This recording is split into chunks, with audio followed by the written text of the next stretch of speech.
my Jujubes, welcome back to the channel. How are you guys doing today? Today is Tuesday.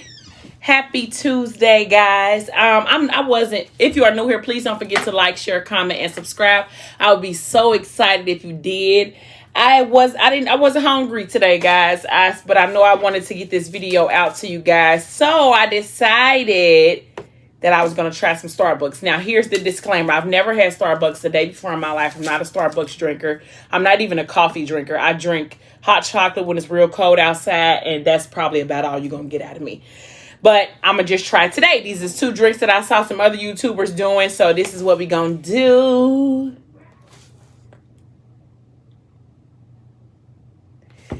So we're going to hop right in. How are you guys feeling today? Uh-oh. Sorry, it was about to start talking. Shush. How are you guys doing today? I know I already said that.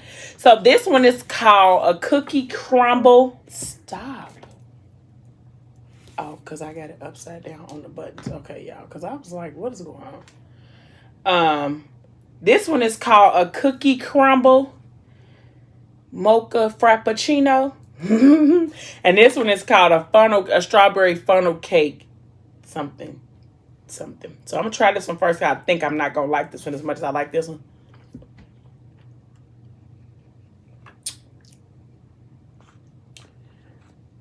Okay, it tastes like coffee with strawberry stuff in there.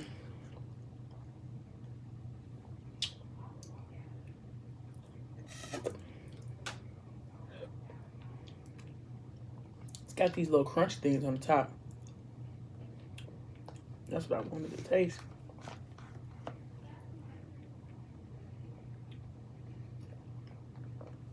Okay, it's not bad. So we're gonna start with Alani and Ethics. So when I left off the last video, we was talking about Hendrix and Bella, and now we're going to Alani and Ethic. Now Alani she's going through some insecurities right now. Well, I should have had some. Oh, this was good. This has got cookies and cream milkshake. Yeah. Yep, if I had to drink coffee, this is what I would be drinking.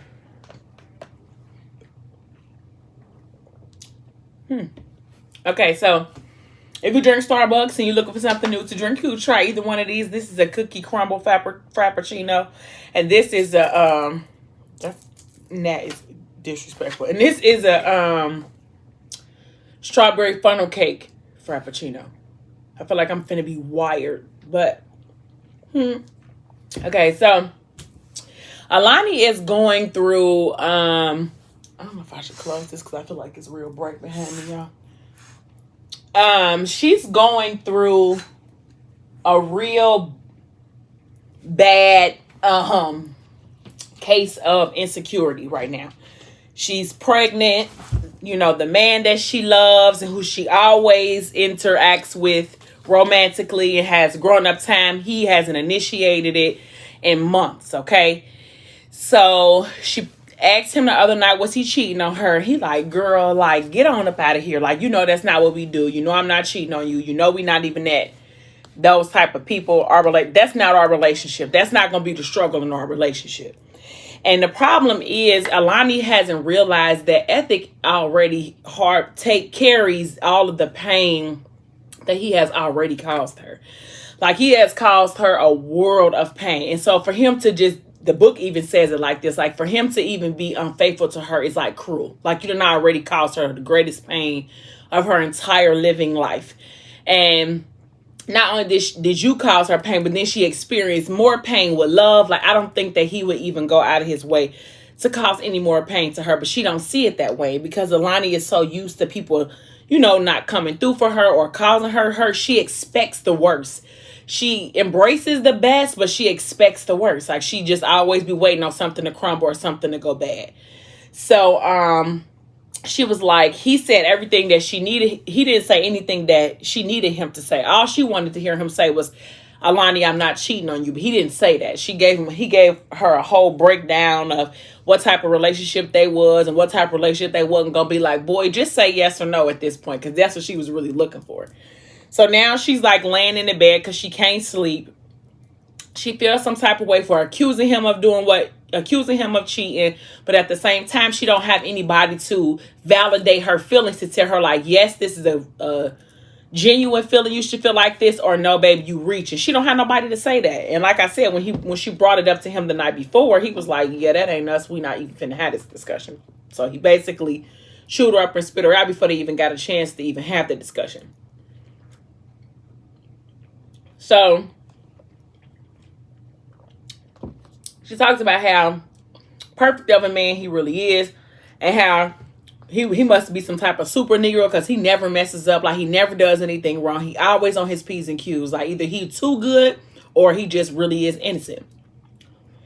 And so he doesn't know this, but she got the phone call from the hotel room where him and Desire, which is Yaya, used to meet up every year for their once a year, shindig or whatever. And she kind of intercepted the call when they got called. And so ever since then, she kind of been on edge. Like, dang, like, is the reason why he ain't been giving me no nookie is because he about to save it to give it to her, like, for their 1 year anniversary. Well, not their 1 year, but their yearly anniversary. Like, is that the reason why he ain't trying to give me no cookie? About like, I know you're gonna trying to save up the goodies for somebody else. So she got all of these things running through her mind. Imagine she pregnant, so she got a quadrillion hormones that's tagging her too. So she got up out the bed and was like, okay, forget it. Like, I'm gonna just go to him because he was sleeping in the guest room. And she was like, I should have been petty and put all my clothes over the bed so he didn't have nowhere to sleep. She was like, but she really just didn't want to do that. And to be honest with herself, she was like, I really don't want to argue. Like, I just really want to lay with my man. Like, I want to be with my husband, and I want him to embrace me like he always does. Like, he always, like, fills me up and reassures me. And right now, I'm, like, going on E, and I just need him to fill me up, in more ways than one. So she went to the guest room and tried to climb in the bed with him. So he was, like, on his side. And so he, like, opened himself up so that she could lay in there with him. And so she scooted in close to him. And he, like, it's early. Like, Bella called me last night insisting on coming home. I don't know what it was, but I ain't had a lot of sleep. I just need another hour or two. And we know why Bella called to go home or whatever. And she was like, I'm sorry, baby, but I can't give you that. First she asked, like, in the middle of the night, what happened? And then he was like, I don't know. I think she might have came on her period because she was very persistent on coming back home. He said, I just need an hour or two. She said, I can't give you that. I need you to wake up now. Can't drink too much of that, though, because it's very chocolatey. I should have brought some water, because this is going to be... I'm looking for a pick-me-up. Ooh, child. But, so she leaned into him, give him a kiss, try to slide him down. And he like, oh, okay, like, fine. So when she give him a kiss, she thinking it's going to be Mr. Magic time. He rolls over and get out of the bed and go get in the shower. And she like, what is going on? Like, why do he keep, denying me or depriving me of this? Like, this is just not like him. Like, this is just not like us. So she gets up and she thinking like, I can't believe he just did it. So his phone is ringing. She like, girl, don't look at his phone. Don't go through his phone, girl. Don't go through his phone. Like, don't do it. Please don't do it. And I'm a firm believer. Like, when you go looking for stuff, you either find what you're looking for or you gonna make up what you was looking for to be there. Like, I knew he was cheating. So what I saw has to be the evidence of him cheating. When in actuality, it may not even be that. But, so... the phone started ringing, so she like, I wonder, who could it be? Who could it be? So she like, don't go to his phone. Don't go to his phone. Please don't go to his phone. So she sees something that says Nicole Bailey. And she like, Nicole Bailey. And with the picture, with the vase, slow down, Joanna. With the message came a picture of some flowers. And it said they are simple and beautiful. And she like, I know this mother sucker is not sending no flowers to nobody else. But mind you, that's because that's what you're going to look for. So you finding exactly what you thinking you looking for. So she like, okay, forget it. And before she knew it, she was up off the bed going into the bathroom. Because we going to have to talk about this. Because I ain't going to just keep on. No. So she go in the bathroom and open up the door. But when she opened up the door, he in the shower, like with the water running down. Now she done paused because he's so exquisite. His body just built like the god that he is. The shower water glistening all over his body. She just like done got sidetracked. Now I'm like, what did I come here for? Because now I just done got messed up looking at this fine specimen of a man that is my husband. So before she could get excited, she notices that he down, giving his Johnson some attention. And she like, what? I'm like, what? Like, okay. So he like, see what you do to me? And she like, nah. You ain't touched me in months, Ezra, so I don't think that's about me. And she like, so now she done got mad. So she thinking like, oh, so maybe it could be Yaya, or maybe it could be whoever the Nicole girl is. Like, cause see, now you done got me, now you done peed me off. And so she like, who is she? And he like, Alani, I told you I'm not. She said, no, Ethic, tell me. Your little once a year fling is coming up, and is that why you're not interested in me? And don't give me no, she said, don't give me no soliloquy. Like, give me the real answer, yes or no. And so she said, can you even remember the last time that we made love? He like, Lanika. Now she heard the warning. You know how when your man get mad, and so he might not call you, he might go from calling you babe to whatever your government is. That's how he was doing her. Lanika, you know how by now, come on, you're gonna have to bring it down a couple of octaves because you done took it too far. And so she said, you would rather handle yourself than to make love to me? She said, tell me I shouldn't be concerned. It's been months. It's almost like you're not even attracted to me no more. Like there's someone else. Why haven't you touched me? And before he could even get his bearings together, he's like, because you're the reason why love died, Lanika. And I'm like, oh. Wow. And so he tries to hurry up and get out the shower, to try to go to her. Because he meant what he said, but he probably shouldn't have let it slip out in that setting or in that moment. So he tried to get out the bathtub or whatever and, walk up to her and grab her around her waist. And she like, don't touch me. And he like, Alani. And she like, First it was like, he like, I didn't mean it. He was like, I just see love when I look at you. He was like, I think about the kicks I missed when I feel the baby that's kicking inside of you. This pregnancy is just bringing old shit back up for me. Like, I've been having a hard time with it, but I'm out of line. Like, I shouldn't have said that, but I'm out of line. He's like, the shit that just came out of my mouth is not what I meant at all.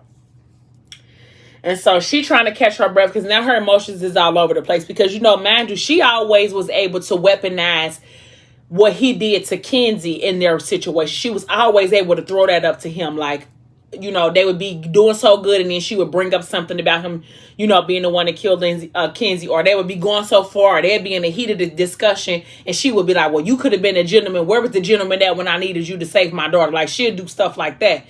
And he never had anything that could weaponize her back until this. Like, he suppresses how he felt. He never really discussed anything about how it wasn't brought up in the book. He never really discussed how he felt towards her about love dying. Now, he did express himself about how he felt as a man losing a child, as a man not being able to be there, when she was pregnant with love. But he never really talked about how angry he was or how upset he was at her. So, she said, first you wouldn't have married me. I'm the reason love's dead. Seems like you're getting a lot of stuff off your chest. Sounds like you mean every word. And so she was like, you missed a few calls. Jonathan at the MGM hotel wants to confirm this year's reservation, and Nicole appreciates the flowers. And she walks out of the bathroom. And so it's like she cried, because of course her feelings is hurt or whatever the case may be. So he felt like, of course, what he said to her was wrong and that he shouldn't have said it. But it has been something that he has been holding on to for a long time. He has been like not active with his wife for 29 weeks, but so far so good. He said he was afraid to like breathe around her, afraid to touch her too roughly because he didn't want something to happen to this baby because of him. So he decided like he wasn't going to, have any intercourse with her or whatever. He was going to be real safe and keep it all cool because he wanted to make sure that he was going to be responsible for a healthy baby. Okay. So, but he needed to fix it. You know how about I need to go talk to her. I need her to tell her that this is not what she thinks it is. Like, I'm not doing what she think I'm doing, but I'm just trying to keep, this unborn baby safe. So,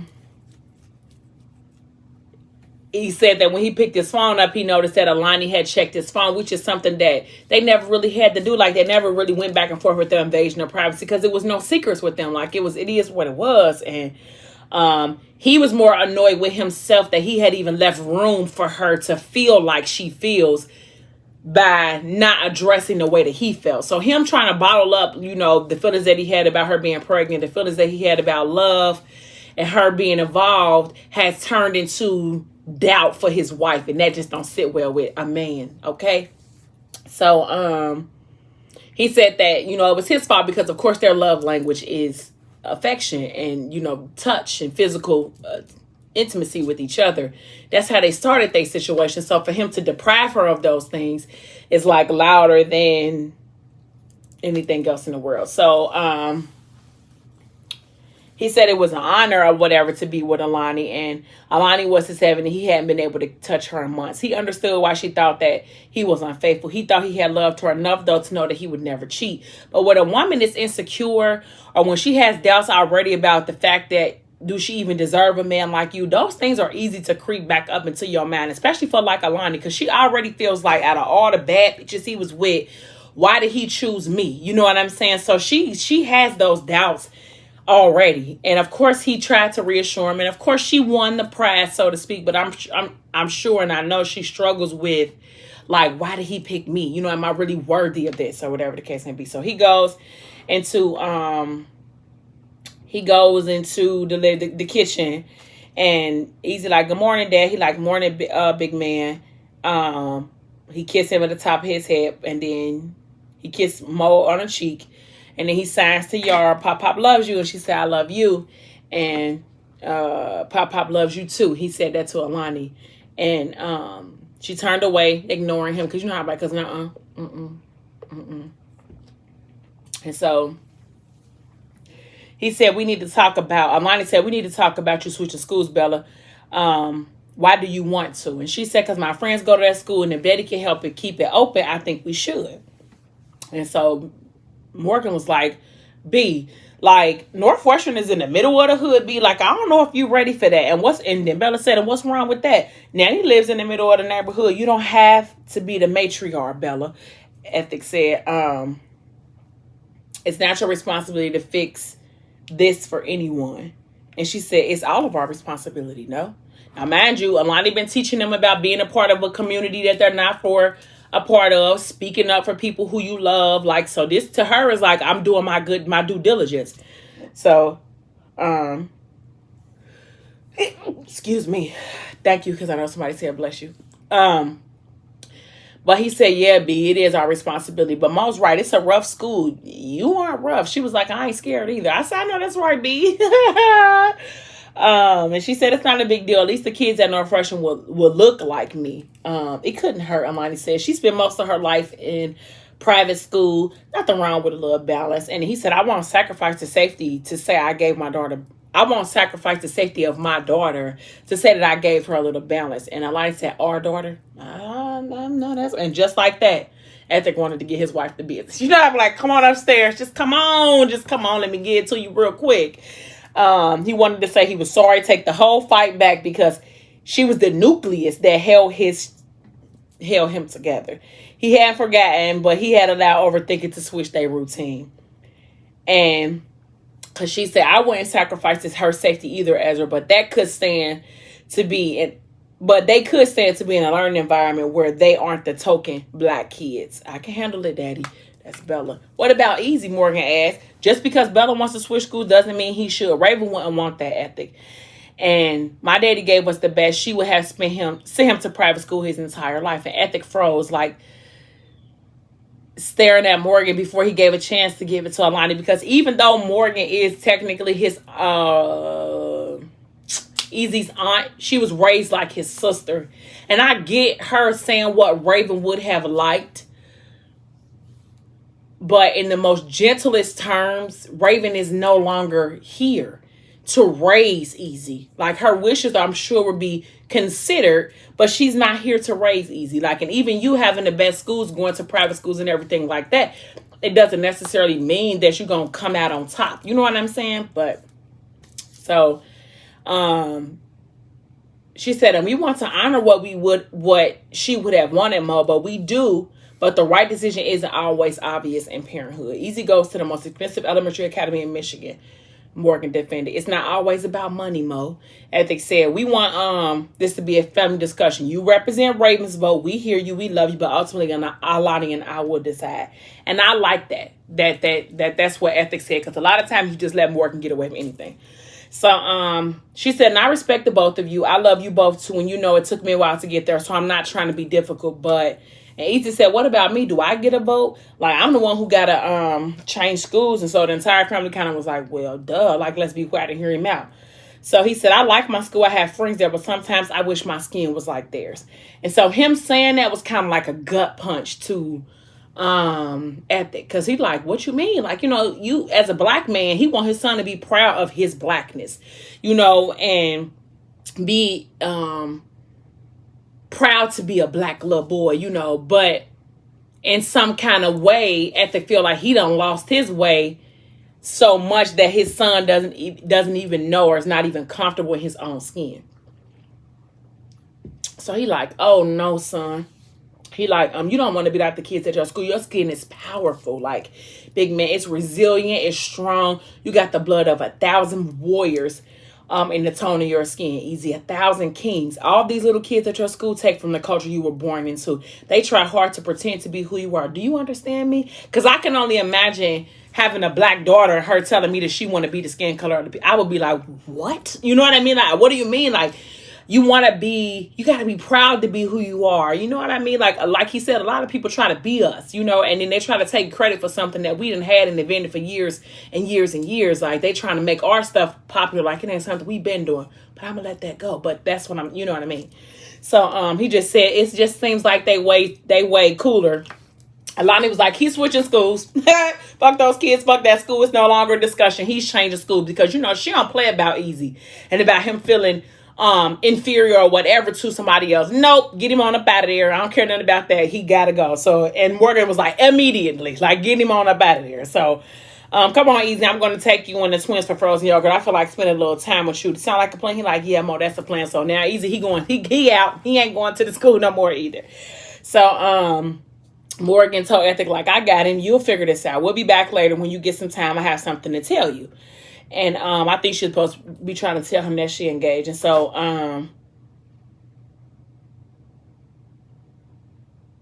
it's that the kids had experienced the best of their entire lives, but he quickly realizing that he may have kept them away from far too much. Like, he feared how they would adjust, but he feared more how they were assimilating just to fit into the minority or the majority.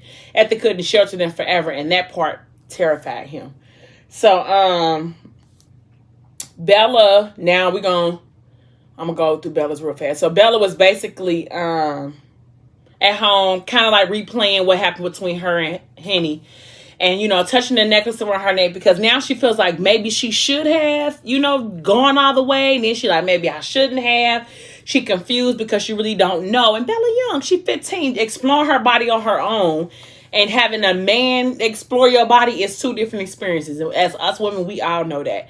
And so she just kind of was like battling with it or whatever. And feeling bad because she really didn't know, you know, how to approach the situation. How to even talk to Henny after something like that happened. So like he had been calling her. She was ignoring his phone calls. Like he was texting her. She wasn't responding. And so he finally was like, okay, I'm going over there. So he knocked on the window.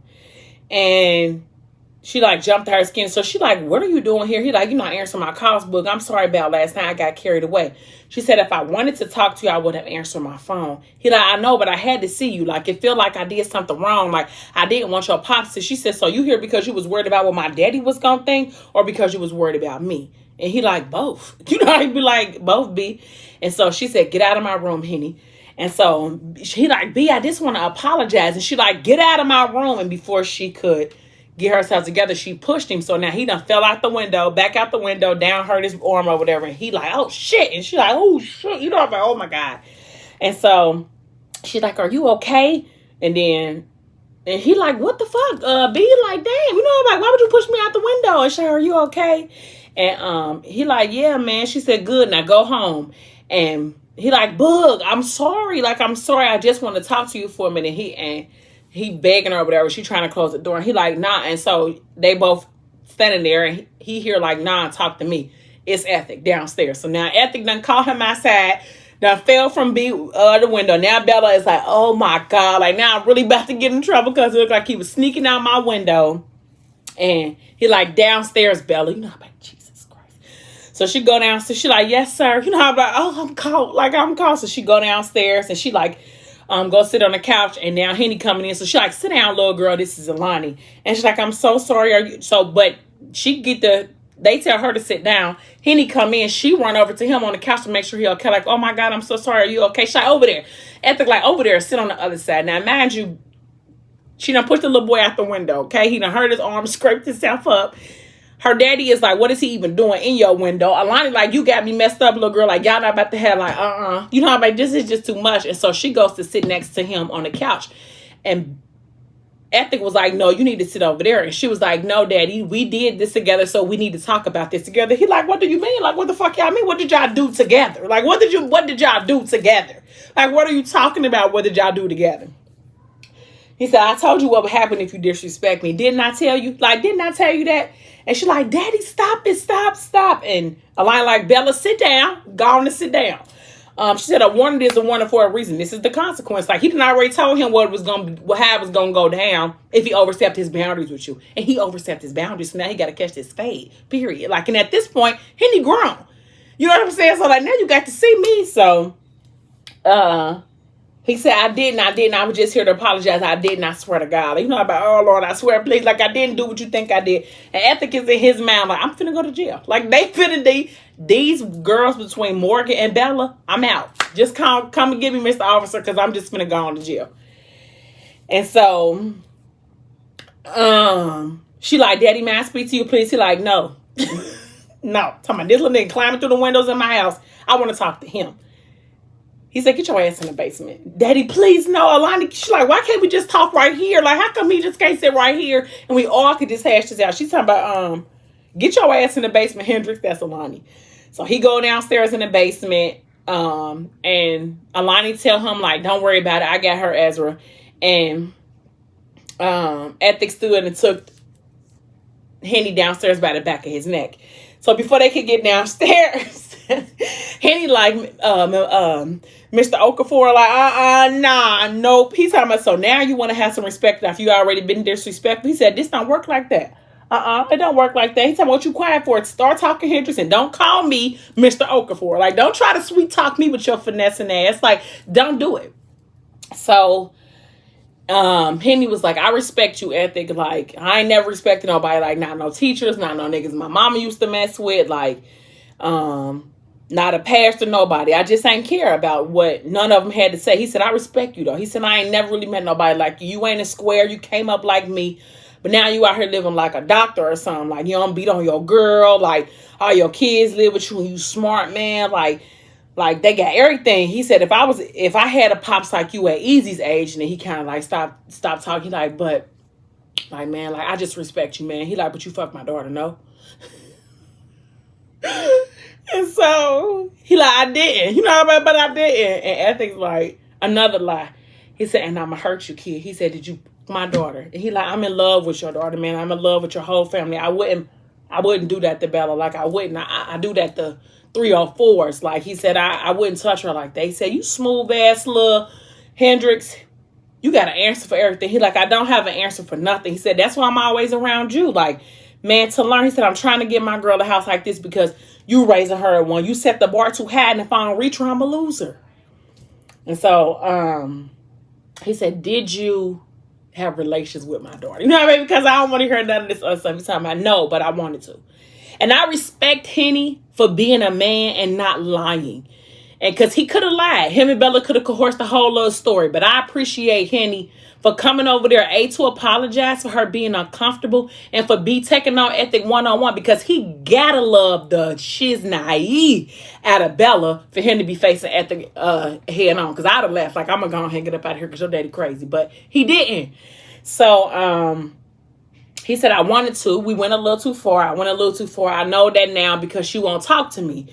He said, when Bella mad at me, I feel like somebody digging through me, man. He like, from the inside out, I swear to God, I respect you. But I love that girl. He said, I love that girl, man. I know I'm 18 and she 15, but he said, ain't no buts, Hendrix. Ain't no buts. Ain't no buts. My daughter 15 and you 18. You say you love her, but you pushed her too far. What's too far? A kiss? He said, it better be a kiss, Hendrix. No, because I'm about to go. He was like, I took her to my apartment. Like, your apartment? Like, he done flipped the table over. He done hammed him up against the wall. You know, it just got dramatic. And he said, she 15 years old. And he said, if you was anybody else, I'd shoot you, man. He said, I put a bullet between your ass for putting your hands on me. This is Hendrix talking. He said, my mama boyfriend, the last grown nigga that put his hands on me. He said, but I respect you, man. He said, I love this house. I love your family, and I can't help it. But I love your daughter, too. I'll do whatever it takes to make it right. I told her I wanted to ask you for permission. She said, you want permission for me to tell you that it's okay to have relations with my daughter? Like, you want me to tell her, like, yeah, it's cool, Henny. Go ahead and do what you got to do with her. Like, no. He was like, to be a part of her world. Like, I want to get permissions to be in her life. Whatever I got to do to make it okay with you, I can do. You just got to give me the word. He said, I don't want to have relations with Bella, but the F word. He said, I just want to be around her. I'm just asking for permission. So Ethic was pissed off. So he like, I earned your trust. You just got to tell me how. He said, wait, Hendrix, just wait. He was like, a man has self-control. A man waits. You're 18. You a man. My daughter's still a girl. She's still my baby girl. And I need your word. It has to be her choice, not yours. Not you rushing her into something that she's not ready for. And he said, that's on God, I'll wait for her. You know, but I promise I will. I promise to God I will, just so I could be around. He said, and that bullet you talking about putting between my eyes, he said, many people have tried, Hendrix, but they all dead now. Don't try me. Don't try me. He said, I'm all out of favors. I'm all out of forgiveness. I got a baby on the way, a wife, kids, grandkids. He said, I end your life before I ever let you end mine. He said, that's not me, OG. I ain't built like that. I'm not here to cross you. And of course, he, got his apprehensions because Messiah was the same way. He said, so what you here for then? He said, to prove myself. So now we go to, I'm going to stop. Because if I go to, I can go. I'm going to try to give myself like 3 minutes. So Alani is now talking to Bella. And she's like, well, I see you still got your necklace on. So that means that you didn't do nothing, else or whatever. She was like, we didn't have sex. I became close, but I got scared. She said, did he stop? And he was like, yes. She was like, right away, he did, but I think I'm ready. She said, no, B, you're not. Like, you think you are, but you don't. You don't have the emotional and mental clarity at this age, Bella. She said, you're a baby. Like, you my baby. Like, please. And she was like, I love him, Alani. Like, I do, and I just want to spend time with him. She said, you're 15, Bella. She said, there'll be a lot of boys. What you think you feel right now for him might not be the same later on. And spending time with him is okay. It's necessary, she said, to get to know him a little better, Bella, but know him inside and out. Learn how consistent he is, how he handles himself when he's mad at you. What does he do when he's excited? Like, learn something about him. Like, you feeling all these things that make you curious, but you still young, Bella. Like, give yourself time. She was like, there's a reason why you stopped him. Don't rush yourself or your comfort level for the exploitation of anyone else. Hendrix loves you. She was like, you think so? She was like, yeah, because he downstairs facing your daddy right now. He definitely loves you, and it's because of that he will wait if you make him. A man can only do what you allow. You don't have to worry about trying to match his pace. You control the pace. But the lying and sneaking, not cool, little girl. When did you even have find time to do this? So she told her, she went with Bella or whatever, and he got his own apartment. And she's like, the line is out, Bella. Like, the line is out. I have to be able to trust you. Your word has to mean something to me. She said, I get that we started our relationship out keeping secrets, and I get it, Bella. She was like, but I was wrong for that. And we can't do this. She said, you're my favorite person in the world, and I just wanted you to know that I could be yours. This is Bella. She said, after you lost your daughter, I just wanted to show you I could keep your secret safe and that I could be your favorite person. So she said, oh, baby girl, no. She said, I was wrong. I was so wrong back then. Lying was never good. It wasn't good for you, or it wasn't good for me either. And then she said, I'm not your biological mother, Bella, but you're my daughter and you could trust me. She said, if I wanted birth control, could I ask you for that? She said, Bella. I'm like, Jesus, Bella. So before she could get herself together, she started screaming because she had like some Braxton Hicks contractions, I think. And she came to our fours, and she got pains in her stomach, and Bella, are you having a baby? And she like, no, I can't. It's too early. So Ezra done came upstairs. He rushed to try to get her. He done took her to the car. He done told Henny, like, can I trust you? Can you get them to me where we need to be or whatever?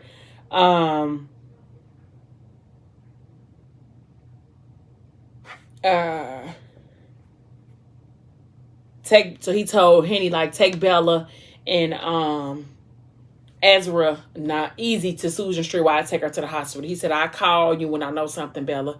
And then she told him, like, you right, Ezra, like, I am gonna lose her baby. He thought I was wrong, line. Just hold on for me, baby. So I am gonna stop right there. So and I think I probably only got, like, I don't know how many more chapters. I'm gonna stop saying that. I'm gonna just let it go with the flow. But I hope you guys enjoyed this video. Thank you guys so much for watching. I really appreciate all the support.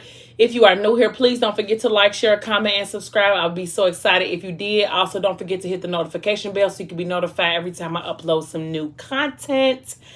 Until next time, bye, my Jujubee.